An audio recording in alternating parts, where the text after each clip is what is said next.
पाठ 15। भारतीय सिनेमा, इतिहास और विकास। यदि मनोरंजन का सबसे बड़ा साधन पूछा जाए तो उत्तर मिलेगा फिल्म। और यदि पूछ लिया जाए कि विश्व में सबसे ज्यादा फिल्में कहाँ बनती हैं, तो बिना किसी झिझक के कोई भी कह देगा भारत में। यह बात उतनी ही सच है जितनी यह बात कि भारतीय फिल्में विश्व के कोने कोने में अपनी पहचान बना चुकी हैं। एक अनुमान के अनुसार भारत में अलग अलग भाषाओं में हर साल 1500 से 2000 तक फिल्में बनाई जाती हैं। यह आंकड़ा किसी भी दूसरे देश में बनने वाली फिल्मों से 3-4 गुना अधिक है। यही कारण है कि इसे भारत के प्रमुख उद्योगों में से एक माना जाता है। लेकिन क्या आप जानते हैं कि भारत में सिनेमा की शुरुआत कब हुई थी? 7 जुलाई 1896 को लिमेयर ब्रदर्स ने मुंबई में अपनी नवनिर्मित फिल्म का प्रदर्शन किया। उन दिनों वह फिल्म विश्व भर में अपने चलते चित्रों के कारण चर्चा का विषय बनी हुई थी। इस फिल्म को भारत के प्रसिद्ध छाया चित्रकार हरिश्चंद्र सखाराम भाटवड़ेकर ने देखा और उनके मन में फिल्म बनाने का विचार घर कर गया। इसके लिए उन्होंने लिमियर ब्रदर्स से संपर्क करके सिनेमेटोग्राफ की मशीन भी मंगवा ली। उन्होंने हैंगिंग गार्डन में एक कुश्ती का आयोजन किया और अपने यंत्र से उसका फिल्मांकन करके लघु फिल्म बना डाली। यह फिल्म द रेसलर्स नाम से वर्ष 1899 में प्रदर्शित हुई। यह न सिर्फ किसी भारतीय द्वारा बनाई गई पहली फिल्म थी, बल्कि पहली भारतीय वृत्त चित्र फिल्म भी थी। यहीं से भारतीय सिनेमा का बीजारोपण हुआ। द रेसलर्स के बाद भाटवड़ेकर ने कई वृत्त चित्र बनाए, परंतु वे सिर्फ छायांकन तक सीमित थे। उनमें कई कमियां थीं, जिसमें सबसे बड़ी कमी कहानी का अभाव था। वृत्त चित्रों की इस कमी को घुंडीराज गोविंद फाल्के ने सुधारने का निश्चय किया, जो आगे चलकर दादा साहब फाल्के के नाम से भारतीय सिनेमा के पितामह कहलाए।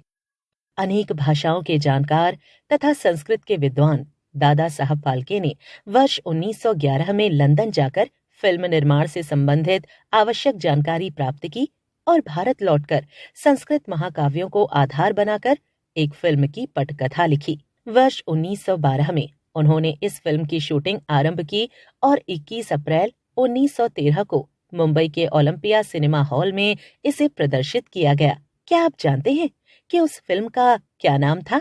वह फिल्म थी राजा हरिश्चंद्र। इस प्रथम फिल्म को भारतीय सिनेमा के इतिहास में मील का पत्थर कहते हैं। इस मूक फिल्म में महिलाओं की भूमिका भी पुरुषों ने निभाई थी। दर्शकों द्वारा फिल्म को भरपूर सराहा गया और इसकी व्यावसायिक सफलता ने अन्य फिल्मों के निर्माण के द्वार खोल दिए। इसके बाद अगले कुछ सालों में कई स्थानों पर फिल्म स्टूडियो तथा सिनेमा थिएटर स्थापित किए गए। कई मूक फिल्मों का निर्माण किया गया।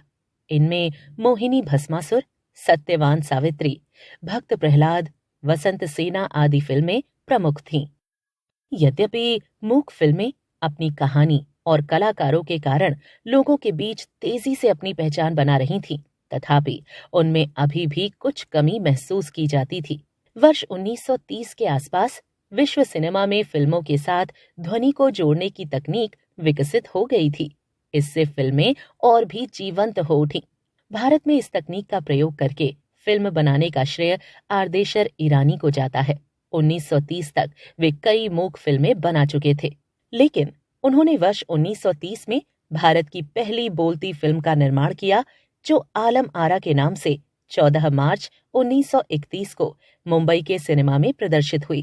कहते हैं कि यह फिल्म इतनी लोकप्रिय हुई कि भीड़ को नियंत्रित करने के लिए पुलिस बल का सहारा लेना पड़ा।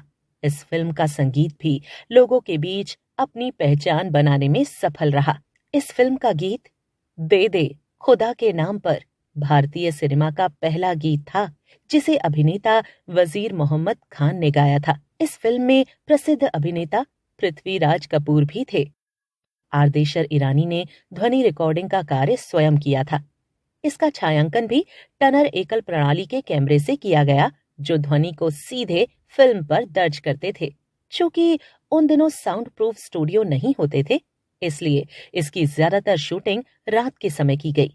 पहली बोलती फिल्म बनाने के कारण आर्देशर ईरानी को बोलती फिल्मों का जनक कहा गया। आलम आरा के बाद तो जैसे फिल्म निर्माण में क्रांति आ गई। इसके परिणाम स्वरूप मुंबई के साथ साथ दक्षिण भारत और कोलकाता, तत्कालीन कलकत्ता में भी प्रादेशिक फिल्मों का निर्माण आरंभ हो गया। बोलती फिल्में बनाने के साथ आरदेशर ईरानी ने एक और क्रांतिकारी प्रयोग किया और भारतीय सिनेमा को काले सफेद प्रिंट से निकालकर रंग बिरंगी दुनिया में ले आए। वे पहले व्यक्ति थे जिन्होंने वर्ष 1937 में किसान कन्या के नाम से पहली भारतीय रंगीन फिल्म का निर्माण किया।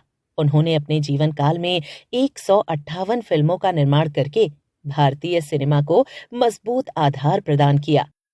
फिल्म निर्माण के आरंभिक दौर में कुछ निजी फिल्म कंपनियां ही फिल्म बनाने का काम करती थीं। निर्माता, निर्देशक, संगीतकार, नायक, नायिका, तकनीशियन, कैमरामैन, लेखक तथा अन्य सभी छोटे बड़े कलाकार मासिक वेतन पर इन फिल्म कंपनियों के साथ जुड़े हुए थे। एक फिल्म कंपनी में काम करने वाले लोग दूसरी कंपनी की फिल्मों में काम नहीं कर सकते थे, लेकिन बाद में जैसे जैसे फिल्म उद्योग फलता फूलता गया, वैसे वैसे स्वतंत्र रूप से फिल्मों का निर्माण होने लगा। स्टूडियो किराए पर लिए जाने लगे। फिल्मों से जुड़े कलाकारों, तकनीशियनों व अन्य लोगों को एक फिल्म के लिए राशि दी जाने लगी। एक ही कलाकार अलग अलग फिल्मों में काम करने लगे। इस बदलाव ने सभी लोगों को समान अवसर उपलब्ध करवाए। यही कारण है कि अपने आरंभिक दौर में कुछ हजार की फिल्म इंडस्ट्री वर्तमान समय में अरबों रुपयों का बॉलीवुड बन गया है। इसी देखा देखी भारत के अन्य राज्यों में भी प्रादेशिक सिनेमा का तेजी से विकास हो रहा है। फिल्मों के महत्वपूर्ण अंगों में निर्देशन, कहानी, संगीत, गीत तथा अभिनय का महत्वपूर्ण स्थान है।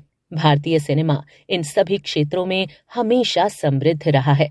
यहाँ दादा साहब फाल्के व आरदेशर ईरानी के बाद कई महान निर्माता निर्देशक हुए जिन्होंने अपनी कलात्मक सोच से भारतीय सिनेमा को नए आयाम दिए।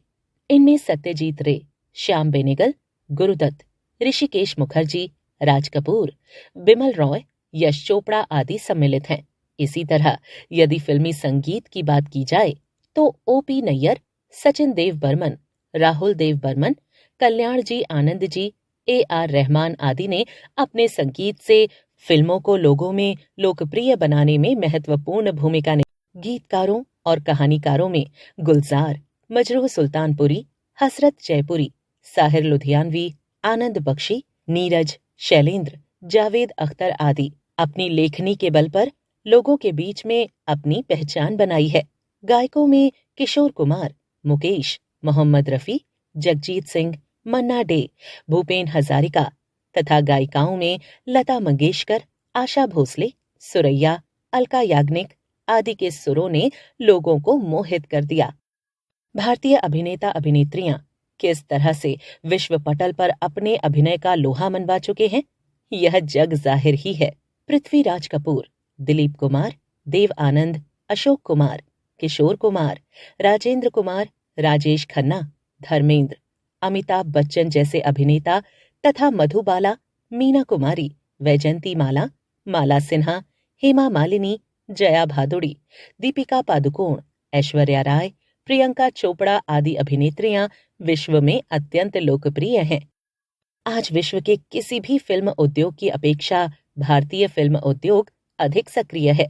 जितनी तरह की फिल्में यहाँ बनाई जाती हैं, उतनी कहीं नहीं बनाई जाती। बात चाहे समाज की हो, राजनीति की हो, धर्म की हो या आधुनिकता की हो, अपने आरंभिक दौर से ही भारतीय फिल्में सभी मुद्दों को उसके सकारात्मक और नकारात्मक पक्षों के साथ समाज के सामने रखती आई हैं। इन्हें समाज का आईना कहा जाए तो कुछ भी गलत नहीं होगा। आगे भी निरंतर फिल्में लोगों पर अपना प्रभाव डालती रहेंगी।